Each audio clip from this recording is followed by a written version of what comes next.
અરે યાર, આ ટીવીનું રિમોટ ક્યાં છે? એટલું બધું મોટું પાર્કિંગ છે તોય મને પાર્કિંગ ના મળ્યું. રોડ ખાલી છે ભાઈને, અહીંયા જ ચાલવાનું છે. આવી બધી વાતોથી શું તમે તમારી રૂટીન લાઈફમાં ઇરિટેટ થઈ જાઓ છો? સેમ.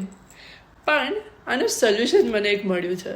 હવે પહેલાં સોલ્યુશન જોઈતું હોય તો આપણને ઇશ્યુ તો ખબર હોવો જોઈએ. કોઈ બી બીમારીનું ઈલાજ ત્યારે જ થઈ શકે જ્યારે એને એકચ્યુઅલી શું બીમારી છે એ ખબર હોય, રાઈટ? તો સોલ્યુશન પહેલાં એક નાની વાત કહું. તમે ગાડી લઈને જાઓ છો. હવે આખી દુનિયામાંથી કોઈ એક રેન્ડમ ભાઈને આવીને તમારી જ ગાડી આગળ બ્રેક મારવી હતી. તમારું રિએક્શન શું હશે? આખો રોડ ખાલી છે, આ ભાઈને અહીંયા જ આવીને ઊભું રહેવું હતું. સમજી ગયા તમે? મુદ્દાની વાત એ છે કે આ વસ્તુ કોણ સાંભળશે? કાં તો ગાડીમાં તમારી જોડે બેઠેલી વ્યક્તિ, કાં તો તમે પોતે. બરાબર કે નહીં? હવે તમે પહોંચ્યા કાં તો જોબ પર, કાં તો ઘરે.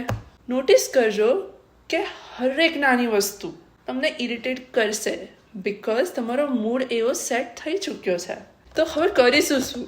કરવાનું એ છે કે આપણે પહેલી વસ્તુ ઓબ્ઝર્વ કરવાનું છે કે દિવસમાં કેટલી એવી મુમેન્ટ્સ બને છે કે જેમાં હું ઇરિટેટ થઉં છું. ભાઈ વાસણ તો ઘસો, ભાઈ આ બધી ઇરિટેશનની જ સાઇન છે જે આપણે નોટિસ કરવાની છે કે સૌથી પહેલી મુમેન્ટ કે જેમાં આપણે ઇરિટેટ થયા એ કેમ થયા, રાઈટ? અને ક્યારે થયા એ જસ્ટ નોટિસ કરવું બહુ ઇમ્પોર્ટન્ટ છે. તમે કહેશો કે આ બેન શું બોલે છે?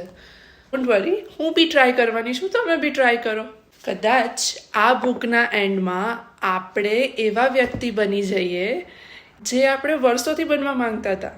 ના ચાલ્યું તો આપણું ક્યાં કઈ જાય છે? ટ્રાય તો કરીએ.